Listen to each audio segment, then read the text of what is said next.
सागरं शुचितरङ्गोणरत्नमकरं भविकपङ्कजबोधदिवाकरं प्रतिदिनं प्रणमामि दिनेश्वरं प्रतिदिनं प्रणमामि दिनेश्वरम्। जय अरिहन्ताणं स्वामी जय अरिहन्ताणं भाव भक्ति से नित्य प्रतिभाव नित्य प्रति प्रणमो से प्राणम्। ओम जय अरिहन्ताणं दर्शन ज्ञान अनंता शक्ति के दारी ओ स्वामी शक्ति के दारी यथा ज्ञात चरित्र है यथा ज्ञात चरित्र है कर्म शत्रुहारी। ओम जय हरिहन्ताणं है सर्वज्ञ सर्वदर्शी मन सुख आनंद पाए ओ स्वामी सुख आनंद पाए। अगुरु लघु अमूर्त अगुरु लघु अमूर्त अव्यय कहलाए। ओम जय हरिहन्ताणं नमो आयरियाणं छत्तीस गुण पालक ओ स्वामी छत्तीस गुण पालक जैन धर्म के नेता जैन धर्म के नेता संग के संचालक। ओम जय हरिहन्ताणं नमो उपजायाणं चरण करण ज्ञाता ओ स्वामी चरण करण ज्ञाता अंग उपांग बढ़ाते अंग उपांग बढ़ाते ज्ञान दान दाता।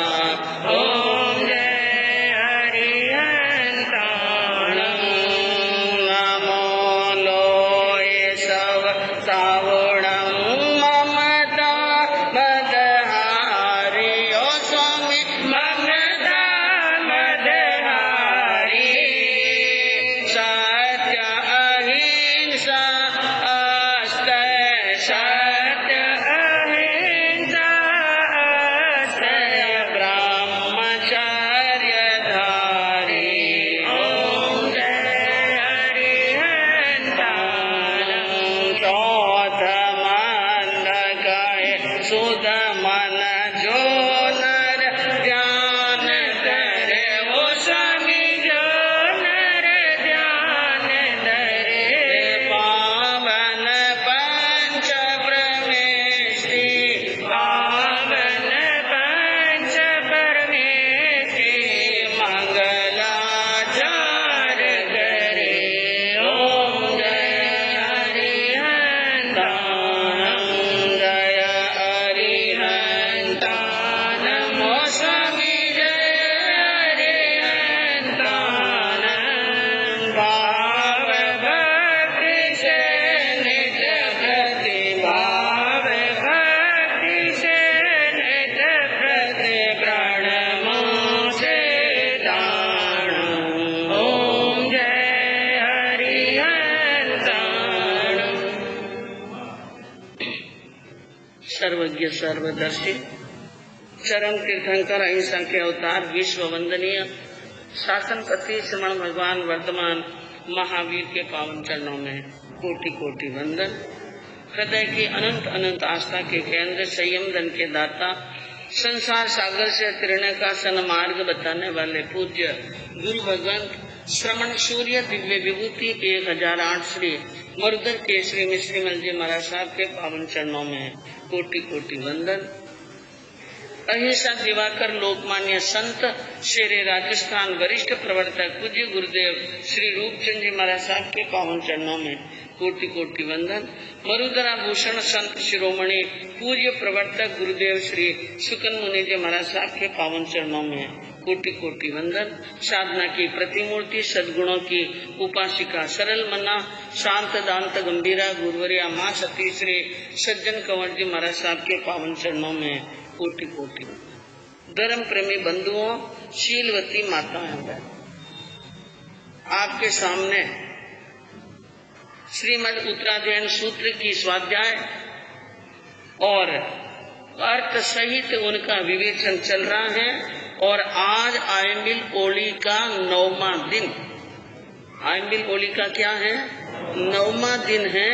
और 9वें दिन के अंदर यानी आज पूर्ण हो रही नव ओली की अंतिम दिन है, जिसके अंदर बताया गया है कि ओम ह्रीम नमो तवस्स, ओम ह्रीम नमो तवस्स की 21 माला फेरने, 50 लोगस का ध्यान करना, 50 बार नमोथुणम देना और 50 बार टिकुतों के पाठ से वंदन करना। और वर्ण से आयम्बिल करने वाले साधकों को सफेद वर्ण की वस्तु से क्या करना है? आयम्बिल करना है। तो नवपद जी की इस ओली के आज लास्ट दिन के अंदर एक आपको जो यहाँ पर सभी भाई और बहन बैठे हैं जिन्होंने 9 दिन तक श्रीपाल चारित्र सुना है, किसी के नवपद जी की ओलियां चल रही हैं और कोई छूटे आयम्बिल कर रहे हैं, लेकिन और कोई विधि ही कर रहे हैं, कोई बात नहीं। आज के दिन श्रीपाल चारित्र का वांचन समाप्त होने तक, जब तक मैं श्रीपाल चारित्र वांचन का समाप्त करूं तब तक आप एक धारणा बनाएं, आज यथाशक्ति यथासंभव कोटियों के लिए दान पुण्य जरूर करें। किसके लिए? कोटियों के लिए। और आपके यहाँ तो बड़ी सिटी है, कोटियों के भी आश्रम होंगे यहाँ पर। हाँ, तो कोडियों के आश्रम, आप कोडियों के लिए यानी कोडियों के साथा उपजे, कोडियों को दवाई औषध कपड़ा जो भी आवश्यकता है वो वहाँ पर करें। इसलिए आज के दिन सबको अपनी शक्ति अनुसार कोडियों के लिए दान पुण्य करना है। आप अपने पास में स्लिप में लिख दें और लिख करके स्लिप महामंत्री जी के पास में भेज दें, वो आपके नाम की घोषणा करेंगे और आज के दिन यह दान पुण्य का और उत्तम कार्य अवश्य करें। तो मंगलाचरण करेंगे वापिस, क्योंकि आज लास्ट दिन है।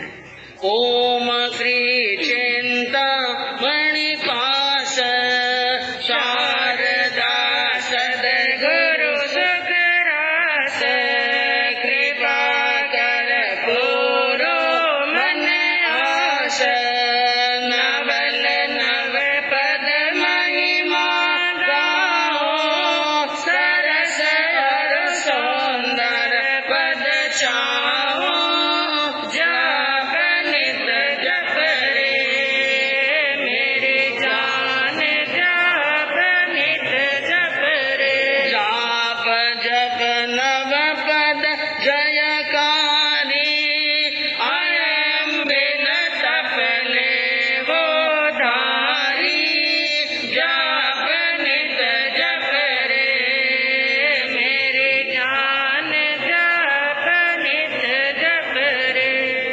तो पूज्य गुरुदेव मरुधर केसरी जी महाराज साहब ने इस चौपाई की रचना की है और जिसके अंदर चिंतामणि पार्श्वनाथ भगवान और शारदा यानी सद सवाणी की देवी सरस्वती और सदगुरु पूज्य श्री बुद्धमल जी महाराज साहब के पावन चरणों में वंदन करते हुए इस चौपाई की रचना शुरू की थी। और उनके अंदर यानी सुनने में गाने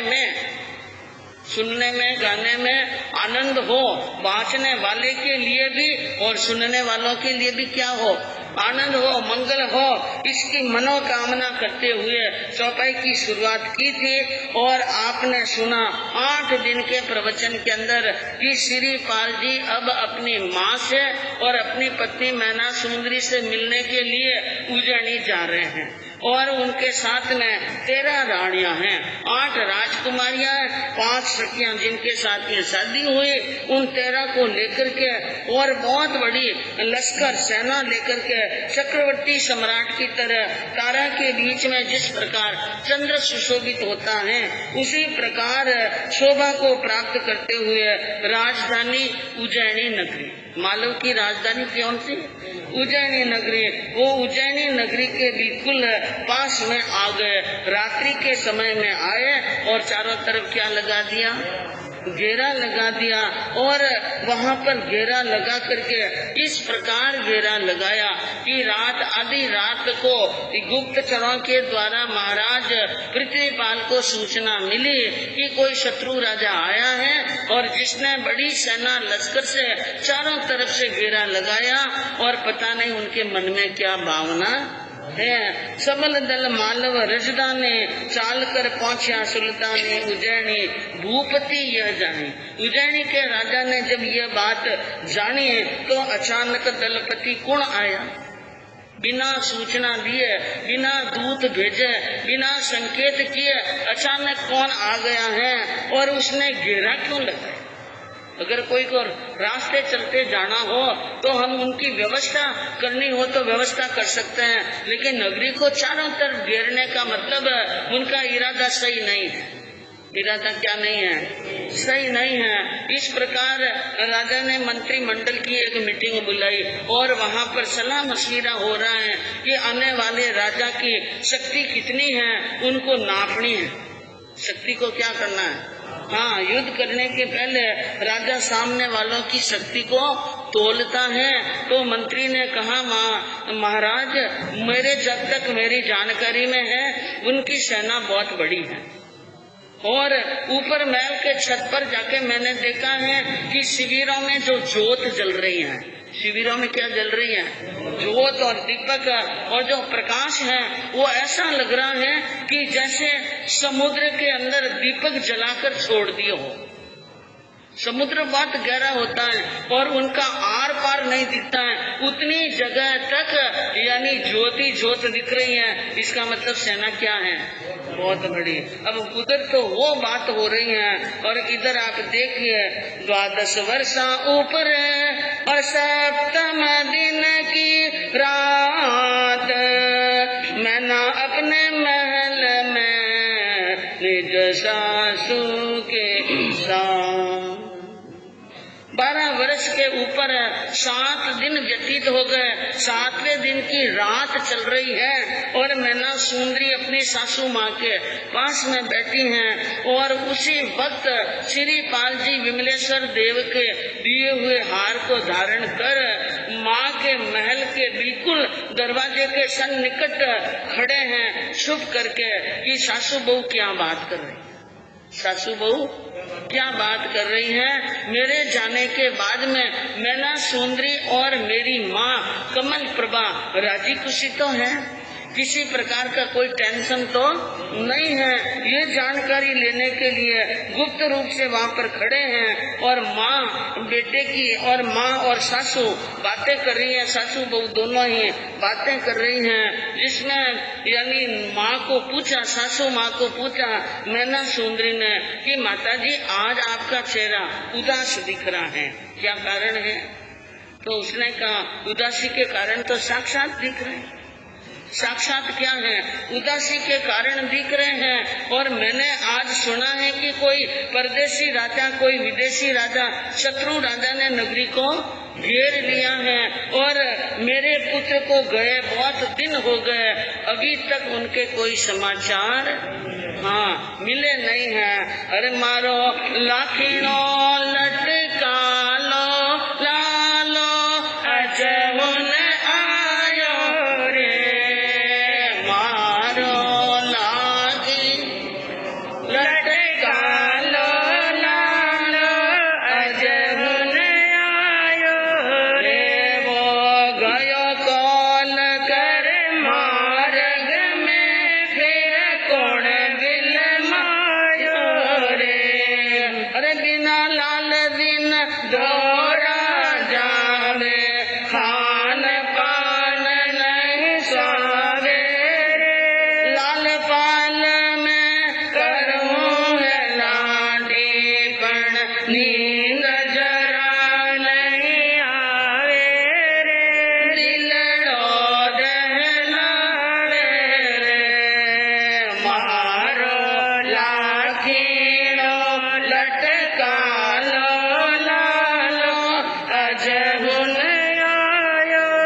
मेरा पुत्र श्रीपाल आया नहीं, और गया तब कॉल करके गया 12 वर्ष के ऊपर 8वें दिन का सूर्य उदय होते ही मैं यहाँ पर आ जाऊंगा, लेकिन वो अभी तक आया नहीं है।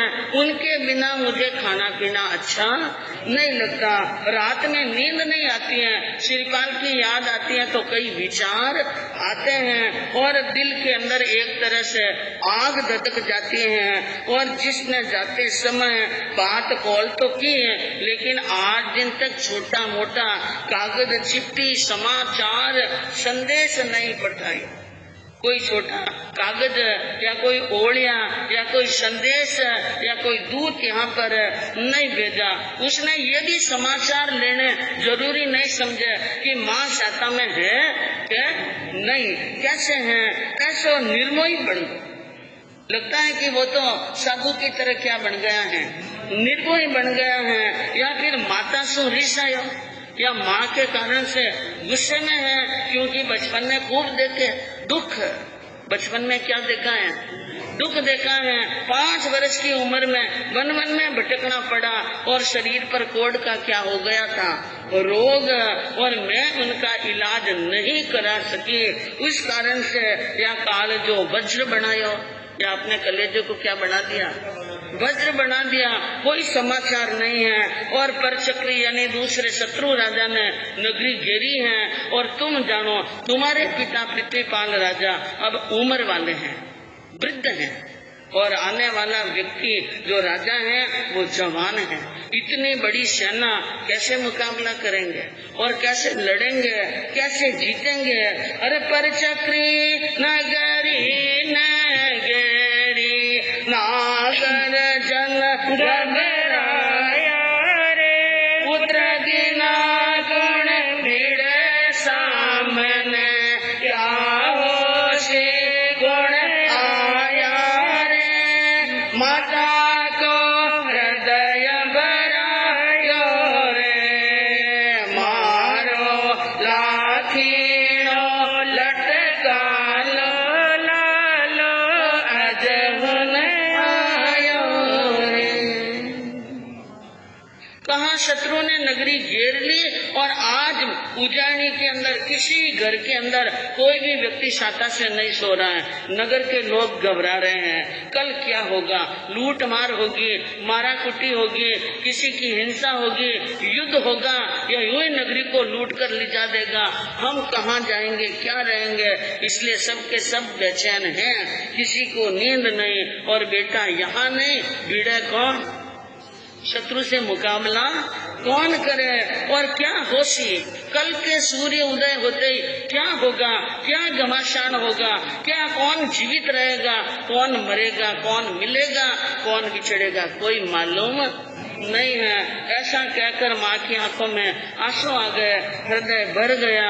मैना सुंदरी ने कहा, माँ जी सा चिंता मत करो। गुरु ने जो एक गुरु मंत्र दिया है कि जब भी टेंशन हो, चिंता हो, उनका जाप करो। नवपत जी का क्या करो, हाँ, और ग्रह वक्र का जोर चले नहीं। गुरु ने कहा था इनका जाप करने से किसी वक्र का, किसी यानी ग्रह का और शत्रु का जोर चलने वाला नहीं है, इसलिए वो काम करें। और माता जी आप घबरा रही हैं, मुझे तो घबराहट हो ही नहीं रही, और मेरे तो बहुत यानी शुभ संकेत मेरे शरीर पर प्रकट हो रहे हैं। माई आंख फरूके माता पीवड़ो हर्ष भराए, मेरी डावी आंख फरूक रही है, और हृदय में क्या है, हर्ष। और मैंने आज रात्रि में स्वप्न देखा। क्या देखा है, स्वप्न, और वो भी स्वप्न बड़ा अजब गजब का देखा। और रही बात आपके पुत्र के 12 वर्ष के ऊपर 8वें दिन आना, तो वो एक क्षत्रिय का वचन है, वो वचन कभी टलने वाला नहीं है। और उनको हटाने वाला, उनको विलमाने वाला, उनको भ्रमाने वाला दुनिया में कोई पैदा हुआ ही नहीं। चिंता तो निकाल ही दो। और मैंने जो सपना देखा उसमें क्या देखा माता जी, वो भी सुन लो। अरे तेरा राणिया राजगणेरी लश्कर साथे लाया रे, अरे मैं जानो हो जाए वारी,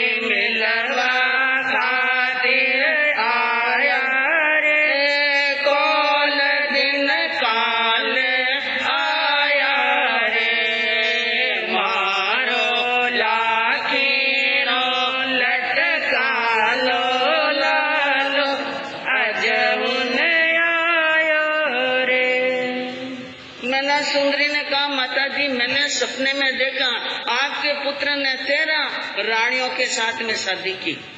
13 राजकुमारियों के साथ में क्या हुई है? 13 रानियां देखी और बहुत बड़ा विशाल लश्कर देखा। और जहाँ तक मेरा अंदाज है ये फौजों किसी शत्रु की नहीं, आपके बेटे की। और वही यहाँ पर आए हैं आपसे मिलने के लिए, क्योंकि कौल का दिन कौन सा है? कल का सूर्य उदय होना, और आपके बेटे का कौल क्या हो रहा है? पूरा हो रहा है, इसलिए उनके सिवाय कोई आ ही नहीं सकता। ये बात सुनी तो कमल प्रभा को और खुशी हुई और कहा, लाडी तारी इमृत जिब्बा, हे बहू तुम्हारी जीव से तो हमेशा अमृत ही अमृत झरता है। जब भी बोलती हैं इतना मीठा बोलती हैं और अमृत के समान बोलती हैं। तू पुण्यवंती, तू बड़ी पुण्यवती है, तू सेवा की साक्षात मूर्ति है। और जिस कारण से जो तुम कहती हो वही बात क्या हो जाती है। हाँ, हो सकता है मेरा बेटा ही आया हो सकता है मेरा ही बेटा आया हो। ये सारी बातें चल रही थी और बाहर खड़े श्रीपाल जी ने दरवाजा इते में आडो खटकायो, माझी सा में खारो जायो, खोलो जट मिलवा ओ मायो, खोले पट छट अंदर आयो, माता के चरणों शरणायो, जाप नित जप रे मेरी जान, जाप नित जप रे। इतने में दरवाजा बजा और जोर से आवाज दी कि माता जी दरवाजा खोलो, मैं आपका बेटा श्रीपाल आ गया हूँ। बंधुओं, उस समय माँ ने ये शब्द सुने, उनको कितना हर्ष हुआ होगा, कितनी प्रसन्नता। उनका अंदाज सर्वज्ञ लगा सकते हैं या उनकी खुद की आत्मा। और श्रीपाल जी ने कहा, जल्दी दरवाजा खोलो, मैं आपके दर्शन के लिए यहाँ पर उमाया खड़ा हूँ। और माँ ने दरवाजा खोला और बेटे ने चरणों में क्या झुकाया? सिर झुकाया। आपकी कृपा से, आशीर्वाद से माता जी मैं सफल होकर के आ गया हूँ। और माँ तरह तरह से समाचार पूछने लगी तो बेटे ने कहा, समय नहीं है यहाँ इतनी बात करने का, आप तो मेरे साथ में चलो। कहा कि जहाँ बेटा ले जाए जंगल में तो जंगल में ही चलो। बेटा साथ में हो और माँ को कहे कि माँ चल, तो माँ को प्रश्न करने की जरूरत नहीं कि कहाँ चलना है, क्योंकि बेटा आज्ञाकारी है, सेवा भावी है, पुण्यवान है। तो माँ को अपने कंधे पर बिठाया और मैना सुंदरी को हथेली पर, इस पर हथेली पर, और हार के प्रभाव से आकाश मार्ग से होते हुए अपने शिविरों के अंदर पहुंच गए। और वहां माँ को उच्च आसन पर बिठाया और मैना सुंदरी को भी, यानी मैना सुंदरी वहां पर खड़ी हैं और मैना सुंदरी, श्रीपाल जी और श्रीपाल जी की और 13 रानियां, ये सभी आकर माता कमल प्रभा के चरणों में झुक रही हैं। और श्रीपाल जी कह रहे हैं, ये आपकी बहुएं हैं माता जी, और मैं यहाँ राजी खुशी आ गया हूँ। राजी खुशी की सब बात होने पर मैना सुंदरी से पूछा, श्रीपाल जी ने, जिस समय तुम्हारी मेरी शादी हुई थी उस समय तुम्हारे पिता पृथ्वीपाल ने बहुत बड़ा अहंकार किया और अभिमान के अंदर, यानी तुम्हारे साथ में बहुत बुरा बिताया। अब मैं पृथ्वीपाल राजा से मिलूं तो कैसे मिलूं? युद्ध करके मिलूं या यूं ही जाके मिलूं? कैसे मिलूं? जिन्होंने इतना मान अहंकार किया, जो व्यक्ति ज्यादा घमंड करता है तो नीति कहती है कि घमंडी का घमंड तोड़ना चाहिए। घमंडी का क्या तोड़ना? घमंड तोड़ना। घमंड तोड़ने वाला नहीं मिले ना तो वो हमेशा सवाशेरी बनकर रहता है। लेकिन समय समय पर पृथ्वी पर ऐसे महारत्नों की उत्पत्ति हुई है कि जब भी किसी का घमंड सिर चढ़कर बोला है तो उनके घमंड को उतारने वाला शेर के ऊपर सवाशेर पैदा हुआ। तो पूछा श्रीपाल जी ने, तुम्हारे पिता से मैं कैसे मिलूं? कैसे करूं? तो मैना सुंदरी ने कहा, जैसी आपकी इच्छा हो वैसे मिल सकते हो, लेकिन मैं एक बात की सलाह जरूर दूंगी कि आपके और ससुर जी के मिलने में, आप ससुर जमाई के मिलने में निरपराध सुबटों के खून की नदियां नहीं बहे। मिलना तो आपको ससुर जमाई को है, और सुबट प्राण गमाए उनके घर के अंदर यानी क्या बीतती हैं उनका अंदाजा हम लगा सकते हैं। इसलिए खून खराबा नहीं होना चाहिए। तो युक्ति यानी तीन है, भक्ति है, शक्ति है और युक्ति है। शक्ति को छोड़कर अगर युक्ति से या भक्ति से मिले, भक्ति से आकर के मिल जाए तो उनके साथ में मिल लो।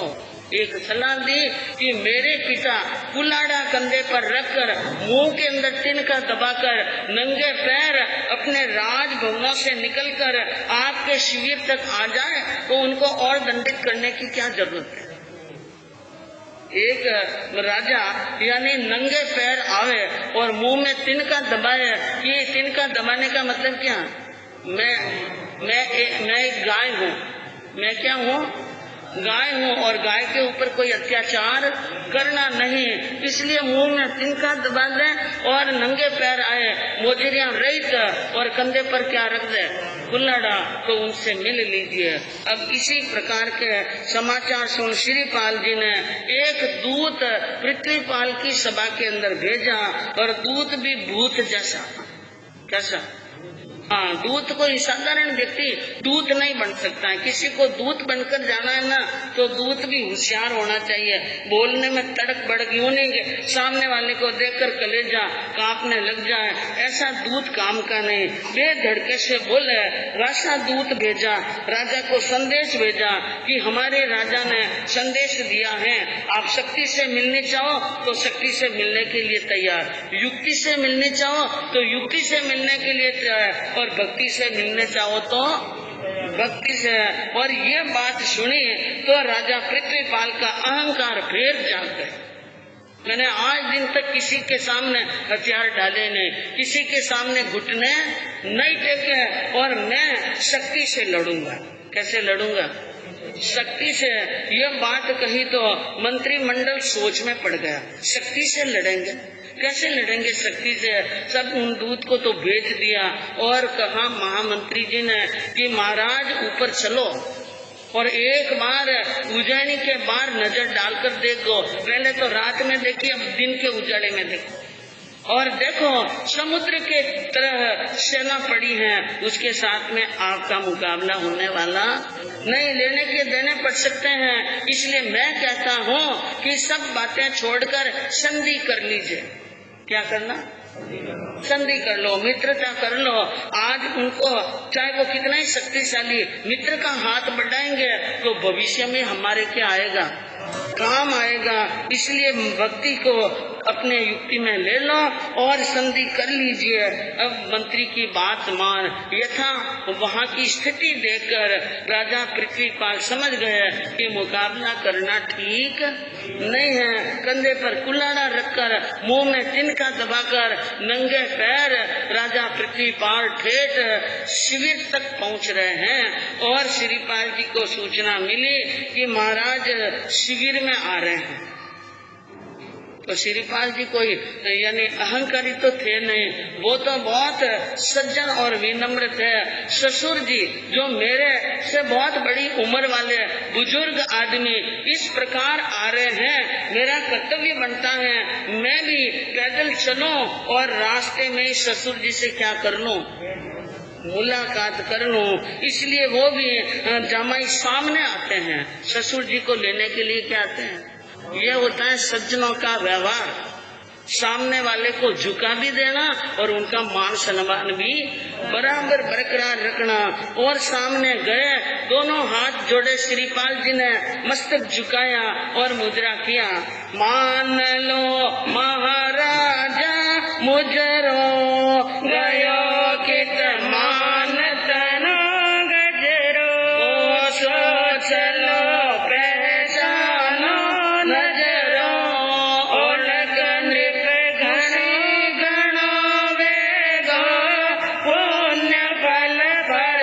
करी के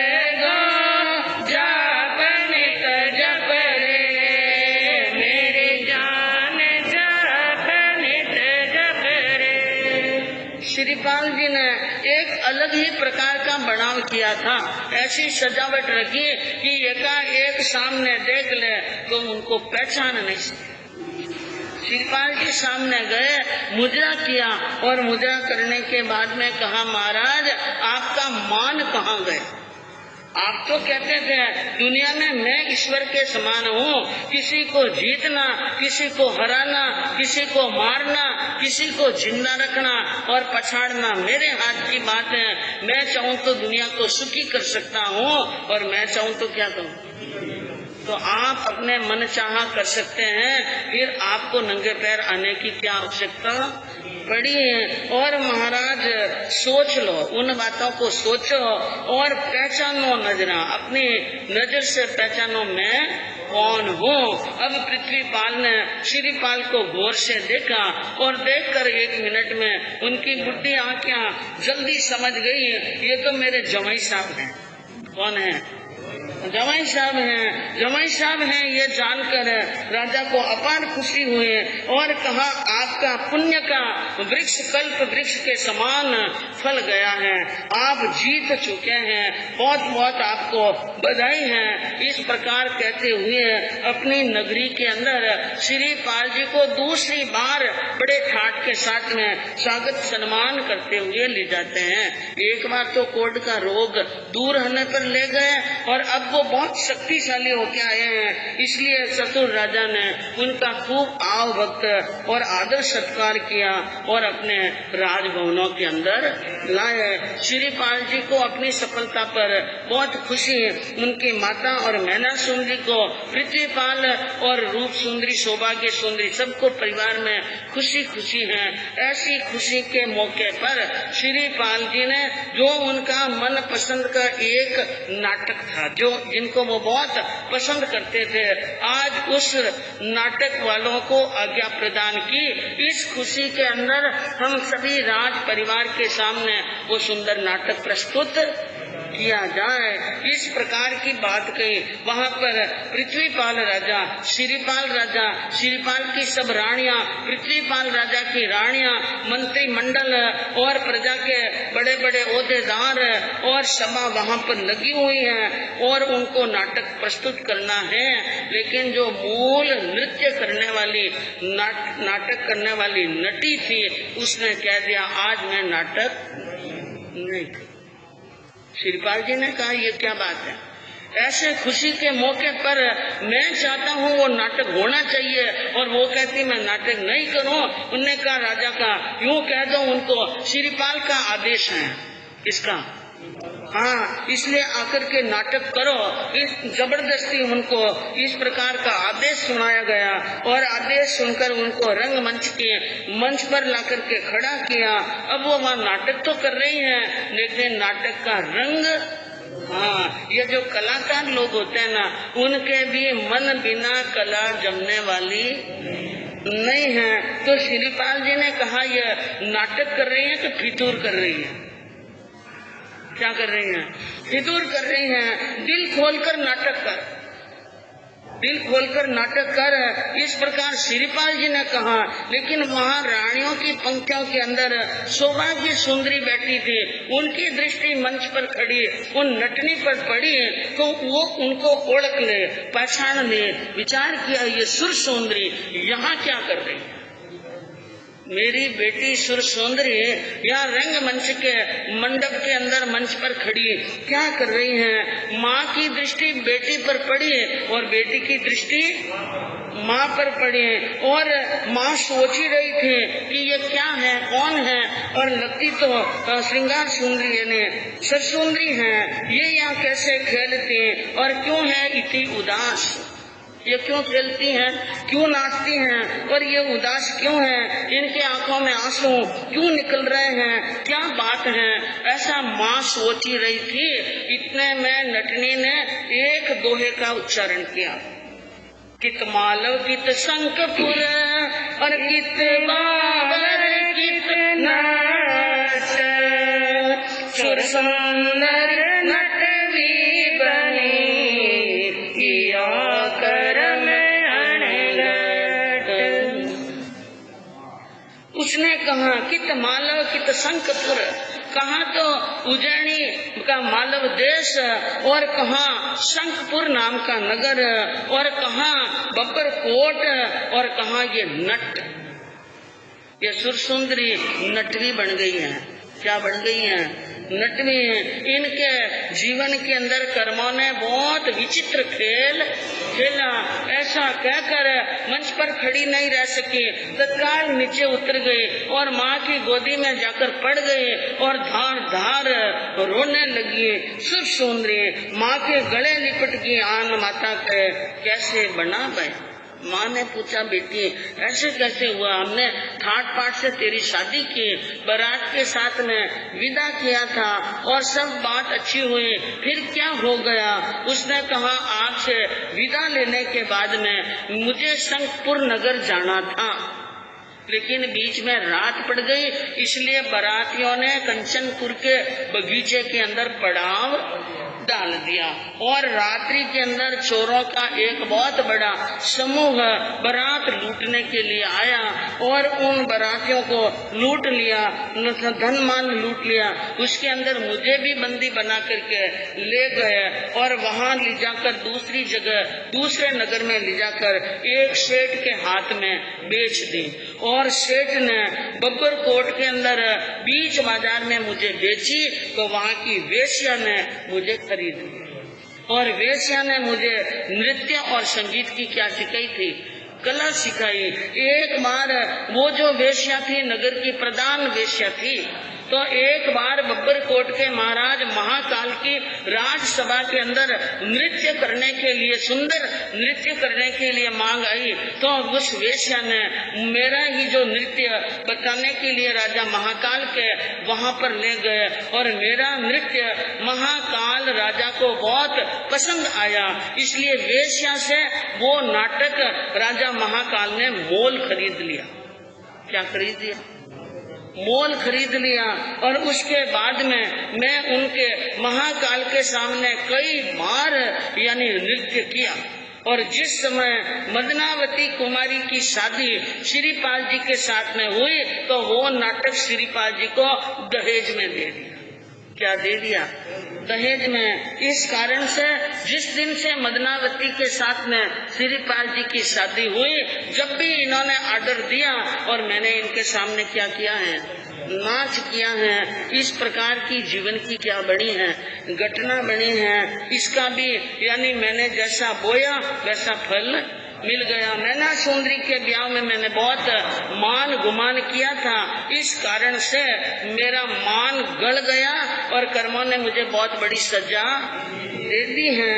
ये बात सबके सामने कही तो आश्चर्यचकित होकर लोग सब बात में डूब गए और कर्मों के ऊपर विचार करने लगे और श्रीपाल जी के दिमाग के अंदर एक विचित्र बात, ये एक राजघराने की राज दुलारी है, एक राजघराने की पुत्र वधू है और अनजाने के अंदर मैंने कितनी बार इनको दासी की तरह व्यवहार किया और कितनी बार मेरे सामने नचा।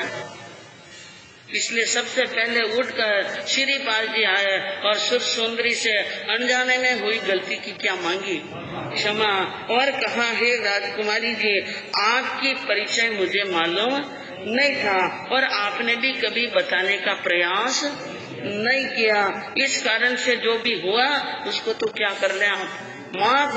और फिर अरिदमन राजा को शंखपुर समाचार भेजकर वहां बुलाया गया और श्रीपाल जी ने आगे होकर के अरिदमन को कहा, यह आपकी पत्नी है सुरसुंदरी, महाराज आपकी रानी है और ये बिल्कुल गंगा जल की तरह पवित्र हैं, विशुद्ध हैं, इसलिए आप इनको अंगीकार करें और अपने राजभवनों में आदर सहित ले जाइए। इस प्रकार कहकर बड़े ठाठ के साथ में वहां सुरसुंदरी को अरिदमन राजा के साथ में भेज दिया गया।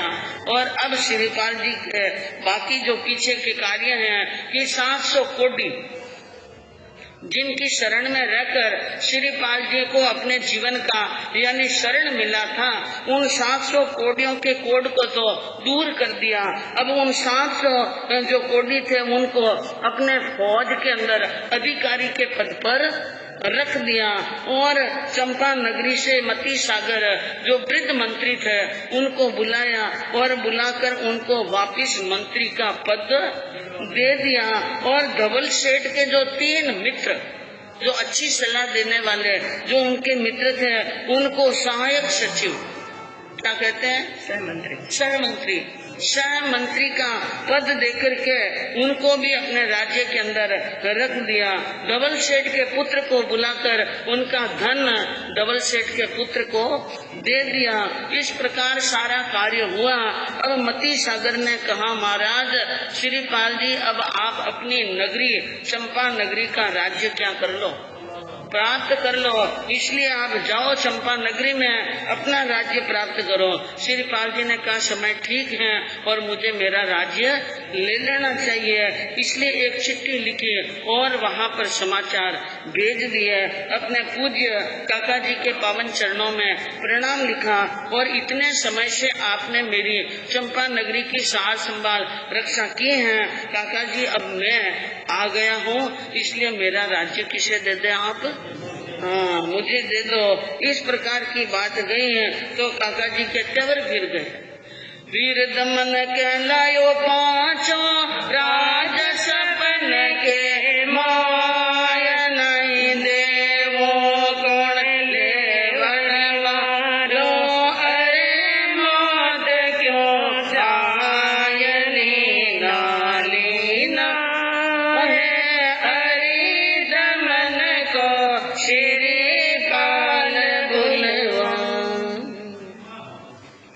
वीर दमन ने वापिस संदेश भेजा कि कह दो श्रीपाल को कि राज स्वप्न में मिलेगा, हकीकत में मिलने वाला नहीं है, और मेरा राज लेने वाला वो कौन है, मैं नहीं दूं। और अगर ज्यादा की तो मुझे लगता है कि श्रीपाल के मरने के दिन क्या आ गए हैं नजदीक।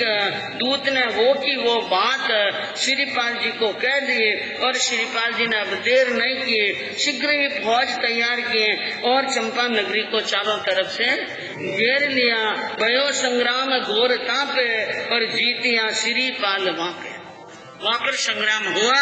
उन संग्राम के अंदर श्रीपाल जी को विजय श्री प्राप्त हुए और काका जी को बंधन के अंदर डाल दिया और श्रीपाल को राज तिलक हो गया, राजा बन गए और काका के बंधन खोल दिए और कहा, देखो काका जी बात यह है, मेरे पिताजी नहीं है। कौन नहीं? पिताजी नहीं है, इसलिए मैं ये चाहता हूँ कि आप मेरे पिता की जगह पर हमारे घर के बडेरे हैं, आप यहाँ पर हैं, मैं आपकी सेवा करूँगा, आपकी आज्ञा का पालन करूँगा, आपको पिता के समान मान सम्मान, और हम घर के हैं इसलिए चिंता न करें, आप घर के बडेरे तो बडेरे ही रहेंगे। ये बात गई, लेकिन काका जी ने कहा कि नहीं बेटा, तू मेरे ये बंधन खोल दिए, लेकिन मेरे जो कर्मों के बंधन है वो कौन खोले? कर्मों के बंधन तो मुझे ही खोलने पड़ेंगे, इसलिए मुझे तो आज्ञा दे दो और मैं क्या ले लूं? संयम। अब इस प्रकार यानी आत्म साधना के अंदर वीर दमन मुनि बनकर आत्म कल्याण के मार्ग पर चल पड़े। राज्य की व्यवस्था अच्छी तरह से हो गई और जैन धर्म की डूंडी पीट ली गई। माँ हणो, किसी की हिंसा नहीं होनी, ऐसी घोषणा करें। माँ की सेवा करने वाला, पतिव्रत धर्म को निभाने वाला, दुर्व्यसनों से दूर रहने वाला, मैना आदि यानी 13 उनकी जो रानियां उनके साथ में आराम से रह रहे हैं और सज्जनों की सार संभाल कर रहे हैं। एक दिन राज दरबार के अंदर एक माली ने सूचना दी कि वीर दमन मुनि हमारी नगरी के अंदर पधार गए हैं और वीर दमन मुनि को ज्ञान की प्राप्ति हो गई। इसकी प्राप्ति ज्ञान की प्राप्ति हुई, इसलिए वीर दमन मुनि पधारे हैं। यह जानकर काका मुनि के दर्शन करने के लिए श्रीपाल जी अपने सह परिवार पहुँचते हैं और वहाँ पर प्रवचन उपदेश सुनकर श्रीपाल जी ने ज्ञानी मुनि राज से अर्ज की, विनती की कि महाराज मैं अपने जीवन की एक बात पूछना चाहता हूँ। मेरे जीवन में इतने उतार चढ़ाव आए इतनी बीमारियां आई, इतना सब कुछ हुआ, उसका पूर्व जन्म के अंदर ऐसे कौन से कर्म किए। मुनि ने ज्ञान लगा करके और समझ कर कहा, मृगपुर लक्ष्मीपति महान शिकारी भूप, रानी समझावे पे नहीं है नृप धारे है, 700 जवान 7 कर घमसान नेता, मुनि बने कुश्ती गई नदी बीच डारे है, नदी से निकाले फिर एक ना आहार लेत, मार डालो मुनियों को वचन उचारे है, रानी जी बचाए भक्ति भाव से किया है, विदा नृप को समझाए मग पाप से निवारे। संक्षिप्त के अंदर बताया कि एक मृगपुर नाम का नगर था और वहाँ लक्ष्मीपति नाम का राजा राज्य करता था। राजा यूं तो न्यायप्रिय था, लेकिन एक बहुत बड़ा अवगुण था कि शिकार करते थे। वो क्या करते थे? शिकार करते थे। तो शिकार करने के कारण वो उनकी रानी जो उनकी पटरानी थी वो बड़ी नाराज थी, बार बार समझाती थी निरपराध जीवों को मत मारो, पाप मत बांधो, लेकिन राजा अपने मन में सोचते नहीं थे। और जब भी वो शिकार करने के लिए जाते हैं तो कोई 1, 2, 4 जानवरों का नहीं, अनगिनत के जानवरों का शिकार करते और 700 जवानों को साथ में ले जाते। कितने? 700 जवानों के साथ में वहाँ बीच जंगल में घमासान करते थे। और एक बार जंगल में कोई मुनि ध्यान करके खड़े थे। राजा को धर्म के प्रति बिल्कुल श्रद्धा नहीं थी। इस कारण से राजा ने यानी उन सुबटों को कहा कि देखो ये जो मुनि खड़ा है ये कोढ़ी रोग का है। किसका है? कुष्ठी रोग। और इन कोढ़ी को, कुष्ठी रोग वाले को जिंदा नहीं रखना है, नदी के बीच में फेंक दो। कहाँ फेंक दो? नदी में। इसलिए सुबटों ने उसको नदी के बीच में फेंक दिया, लेकिन मुनि तो ध्यान में थे, इसलिए तैरने का प्रयास नहीं किया। और वे जो पानी के अंदर डूबने लगे तो फिर थोड़ी देर के बाद में उसी राजा ने कहा इनको निकाल दो बाहर। वापिस बाहर निकाल दिया। एक बार राजभवनों में कोई मुनि गोचरी के लिए आए तो राजा ने अपने अनुचरों को, सिपाहियों को आदेश दिया इन मुनियों को मार डाल। रानी को ये बात मालूम पड़ी कि मुनियों को मारने के आदेश हुआ है और सुबट इनकी आज्ञा का क्या करेंगे? पालन। तो रानी ने जाकर राजा को समझाया, कहा आप धर्म नहीं करते हैं, संतों को वंदन नहीं करते हैं, नमस्कार नहीं करते हैं और झुकते नहीं हैं, उनके साथ में ऐसा व्यवहार करते हैं। महाराज आपको मरकर कौन सी गति में जाना, कहाँ जाएंगे? आप जो कुछ कर रहे हैं वो अच्छा नहीं कर रहे हैं। इन ज्ञानियों की आसाधना मत करो, ऐसा कहा। और जो की बात है बंधुओं, आप 2 मिनट रुक जाइए। हाँ कोई बात नहीं, अच्छी बात है। लिखो लिखो। हाँ करो करो। हाँ जिन्होंने लिख दिया आप इधर देखो, जिन्होंने लिख दिया है ना वो आप इधर देखिए। आप एक के पास में जाकर लिख लीजिए साहब। तो रानी के बाद में समझाने पर राजा को सन्मार्ग मिला और वो समझ गए। और समझ गए तो उन्हें रानी ने कहा अब आप समझ गए हैं ना, तो एक बार चलकर उन्हीं मुनि के सामने माफी मांग लो, क्षमा याचना कर लो। ऐसी बात कही तो वहाँ पर क्षमा याचना करने के लिए रानी को साथ में लेकर गए थे लक्ष्मीपति राजा। और मुनि तो दयालु होते हैं, उन्होंने उनको माफ कर लिया। लेकिन अब राजा के मन के अंदर एक विचार आया, मैंने जो इतना पाप किया है, अधर्म किया है, उनका कोई प्रायश्चित या सजा है? तो मुनि ने कहा, महामुनि ने कि एक ही काम करो आप, दयालु मुनिवर की मोले आराधो नव पद की ओले, आत्मा हर के जग बोले, आराधन तक जप का कीना, यथे नृप सुख यह तो लीना, जाप नित जप रे मेरे जान, जाप नित जप रे। उन लक्ष्मीपति राजन, तुम 9 पदों की ओली की क्या करो आराधना। तो 9 पद की ओली की आराधना करने से और आइंबिल करने से आत्मा हल्की होगी।